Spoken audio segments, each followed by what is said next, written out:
Diddy is not the only one who had them freak-offs. If Diddy is, and Cassie definitely is a victim, Diddy ain't the only person going down. Show your face. Show your face, please. With sugar on top.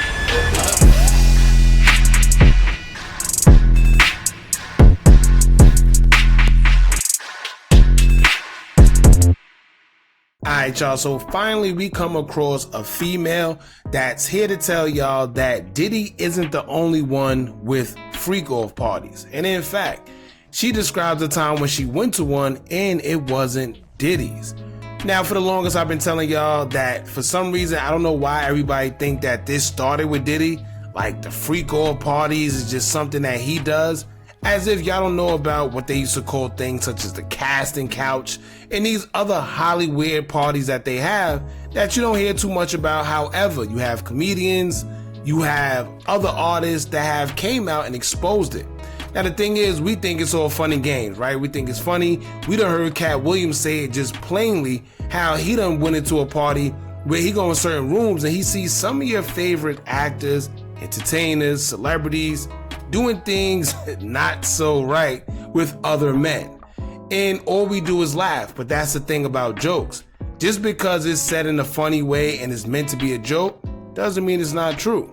So this has been a thing, but it seems like people only want to pay attention to it when they're told to, or when they go against somebody that they don't like, or if the media is telling them to do so, right? So in this case, we're going to talk about this situation right here where a girl explains that she went to a freak-off and she explains what she's seen. So like I said, man, y'all gear up. I guess the freak-off stuff is pretty relevant now, being that Diddy is in the tabloids and you hearing about Baby Oil, you hearing about Cassie, in which we starting to realize that she willingly participated in a lot of the stuff that was going on. Then some people try to combat it and say, well, she was groomed in. No, because before her, she messed with Ryan Leslie, who was also, you know what? I ain't going to say too much. We're going to get into this video, man. But before we do, make sure you hit that thumbs up button so we can get this video into the algorithm. And if you not subscribed to the platform already, make sure you do so now. Let's get into it. Because if Diddy is, and Cassie definitely is a victim, Diddy ain't the only person going down. So y'all, I want a story time about how I unintentionally attended a freak-off. I think it's crazy because people think that only Diddy started these freak-offs, but I'm pretty sure anybody in the industry can tell you exactly how often freak-offs happen. And you know what's funny? If you pay attention, why y'all think you don't have too many celebrities talking about anything pertaining to Diddy? You don't see them saying, oh, well, yeah, going against him. Like, nah, because you know why? A lot of people participated in it. And what gets me is we literally seen Diddy do and say what he want with some of your favorite celebrities in a weird way, and they didn't say or do anything, right? I didn't see not one person check him like, all right, hold on, you going crazy. He sat there and told Fabulous, you don't party with me. You haven't partied with me for your birthday. And proceeded to call him daddy. Sheesh. Now, this was back in like 2016. It was in Atlanta, Georgia. I'm going to get straight to the point. Invited out by a group of people that were in the entertainment industry because I was a dancer and I had pulls and connects. I had girls, so like anybody else that was in that time, everybody wanted to go to Atlanta. Atlanta was the Black Hollywood. So I go to this restaurant, nice ass restaurant. I made the comment that I was cold, and these people literally brought me a personal heater. Like, I mean, to me, that was something because I was young, and it's like, okay, little old me, okay. So fast forward that night, it was 3 men, and this is at the hotel. It was 3 men. I was family with one of them. So mind you, I was supposed to have 2 separate rooms. Everybody was in one room. I'm the only female in the room. That's how it starts. That right there. And once again, a lot of times in these situations, you can see the red flags before they start, right? When they tell you, oh, don't worry, no, we're going to have 2-3 rooms. Don't worry, you're going to be good. Nobody's going to be bothering you.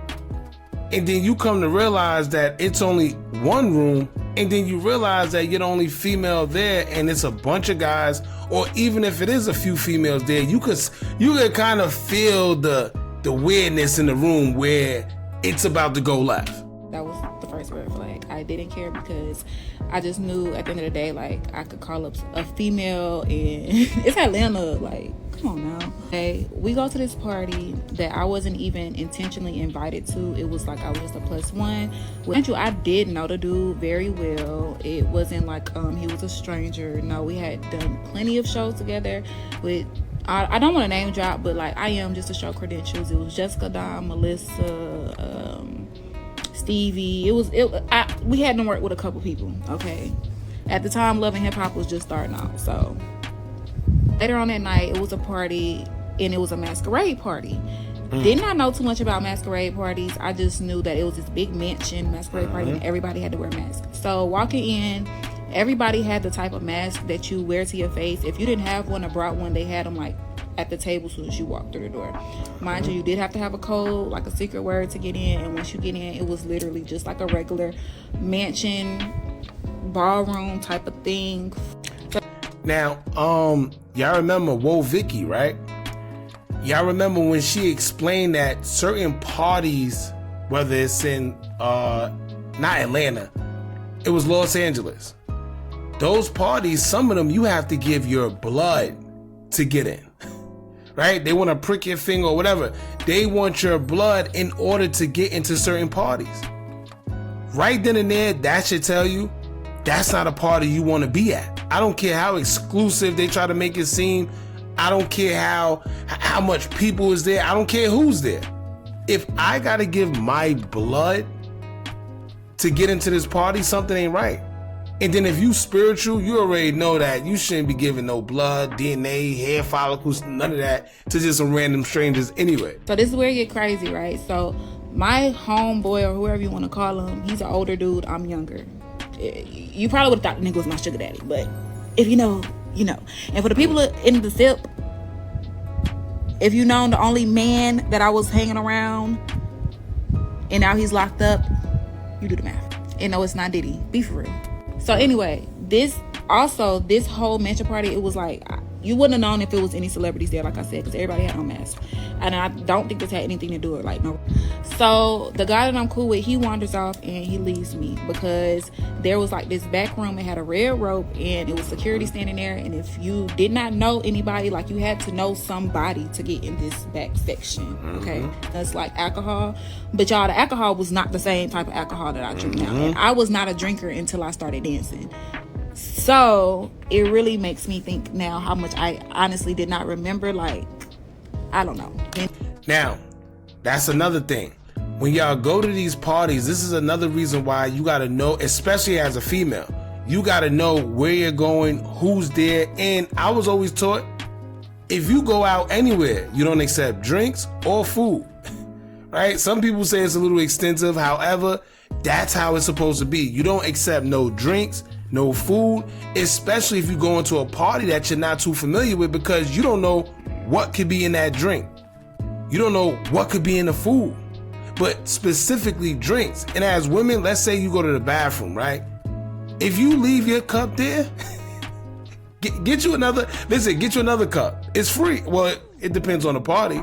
But even if it's like $10, $15, $20, get you another cup, because that new cup could possibly save your life. You don't know what drugs they done slipped in there that'll have you going crazy forever. Who knows? But usually these type of parties, that's what happens. The drinks is already spiked. They already put something in it and you don't even know what it is. You just wondering why. You start feeling a little freaky. You start feeling freaky out of nowhere. You want to start doing things you never thought you'd do. Right? You start agreeing to certain things like, wait, hold on, I'm bugging. But at that point, it's already too late. And he comes back, he says immediately, y'all, we gotta go.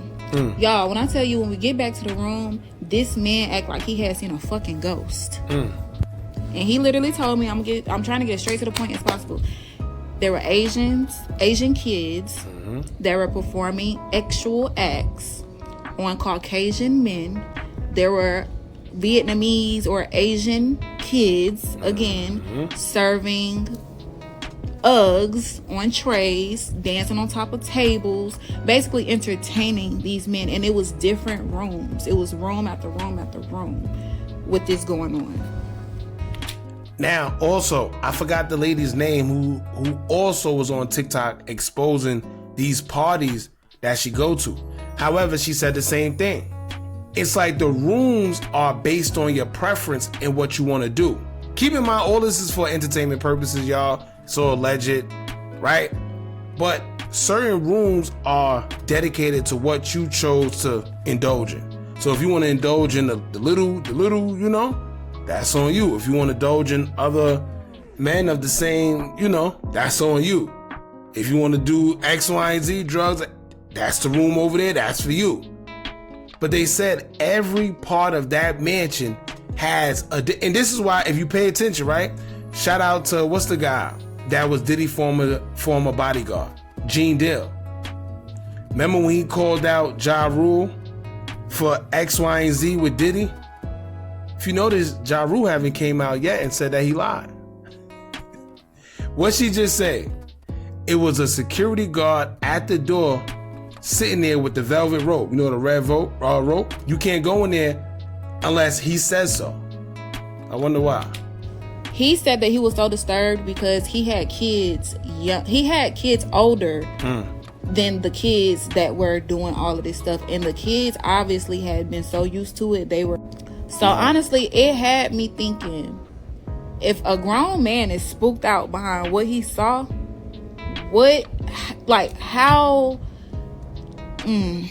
till that day, y'all, when I say he was, like I said, promoters back then were not the same as promoters we're not the same as promoters now. Promoters back then actually booked people, like I said, we booked numerous of celebrities at the time, and it was never no problem. And like I said, the names that I dropped had nothing to do with this freak off, so that was just for credentials.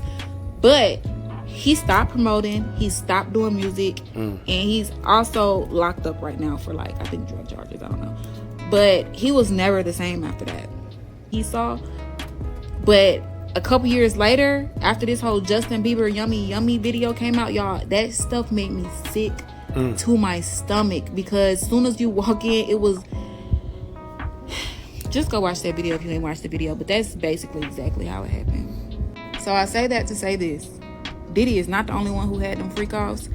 If Diddy is, you know, and I can fact check everything. But anyway, stay tuned for the next story time about how one of the most famous rappers of their time tried to lie. Here's the thing that gets to me. A lot of people like to point fingers at Diddy. However, where y'all think Diddy got it from? Y'all think it started with Diddy?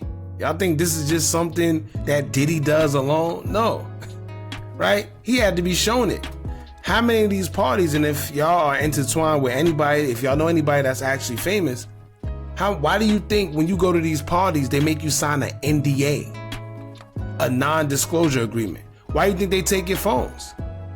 You think if normal things happen at this party, they would take your phones? Or do you think if normal things happen at this party, they would make you sign an NDA? That's your first red flag right then and there. If I gotta sit there and sign something because I gotta agree to whatever your terms are to get in here, I don't need to be here. That's why I say a lot of these people be willing participants. I guess if they want money or whatever, in the long run, they come out and expose certain things, but yeah, something ain't right. There's another woman who went on the platform Soft White Underbelly, and she explains how she was basically taken against her will for months because she was told that she was only going to miss like a couple days. The guy ended up taking her, and it was like a Middle Eastern guy, ended up taking her to this big mansion. They ended up staying there for like 2-3 months against her will. Crazy. Moral of the story is, it's not just Diddy. Yes, I know everybody got their focus on him right now because of the circumstance at hand. However, to be honest with you, whether Diddy's here, in jail, deceased, this is going to continue to happen, right? Until we stop just feeling like we just got to antagonize one person. If you really want to get to the root of it, then it's way more. But to be honest with you, a lot of people that have tried, you know, they either end up deceased or doing a bunch of years in jail, but that's another story, man. Y'all jump in the comments, let me know what y'all think about this. Don't forget to like, comment, share, and subscribe. Hit that bell so you're notified every time I drop new content. And remember, As long as you keep on watching, I'ma keep on dropping. I'm out.